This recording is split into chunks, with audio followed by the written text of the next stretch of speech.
കളമശ്ശേരിയിലെ KSUവിൻ്റെ കഞ്ചാവ് കച്ചവടം ന്യായീകരിച്ച് തീരുന്നതിന് തൊട്ട് മുന്നോടിയായിട്ട് അടുത്തൊരു FIR കൂടി എത്തിയിട്ടുണ്ട്. സതീശൻ്റെ സ്വന്തം വത്സല പുത്രനായിട്ടുള്ള എറണാകുളം ജില്ലാ പ്രസിഡന്റ് ഈ ഫോട്ടോയിൽ കാണുന്നത് കണ്ടോ, സതീശൻ ഷോളണിയിക്കുന്ന കൃഷ്ണലാലിനെതിരെ മലപ്പുറം KSU ജില്ലാ സെക്രട്ടറി കൊടുത്ത FIR ആണ് പുറത്തു വന്നിരിക്കുന്നത്. സതീശൻ്റെ വത്സല പുത്രൻ കള്ളും കുടിച്ച് മതോന്മത്തനായി വന്നിട്ട് മലപ്പുറം ജില്ലാ സെക്രട്ടറിയെ എടുത്തിട്ട് ഇടിച്ച് നശിപ്പിച്ച് പഞ്ഞിക്കിട്ടിട്ട് പോയി എന്നുള്ള FIR ന്യായീകരിച്ച് കുറേ മെഴുകേണ്ടി വരും. സതീശൻ്റെ കുട്ടികൾ സൂപ്പറാണ്.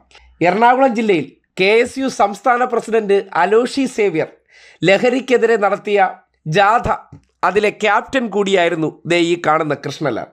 ഈ കൃഷ്ണലാലാണ് മഹാരാജാസ് കോളേജിൽ ഈ ലഹരി വിരുദ്ധ ജാഥയ്ക്കിടയിൽ ബാറിൽ കയറി 2 അടിച്ചിട്ട് വന്നിട്ട് എറണാകുളം മഹാരാജാസ് കോളേജിൽ നടന്ന KSUവിൻ്റെ യൂണിറ്റ് യോഗത്തിന് ശേഷം ലേഡീസ് ഹോസ്റ്റലിന് മുന്നിൽ നിൽക്കുകയായിരുന്ന മലപ്പുറം ജില്ലാ സെക്രട്ടറി ആയിട്ടുള്ള നിയാസിനെ കാര്യമായിട്ട് എടുത്തിട്ട് പെരുമാറി എന്നാണ് പരാതി കൊടുത്തിരിക്കുന്നത്. SFIക്കാരല്ല എങ്കിൽ ഇനിയിപ്പോൾ SFIയുടെ വ്യാജ പരാതി എന്ന് പറയാമായിരുന്നു.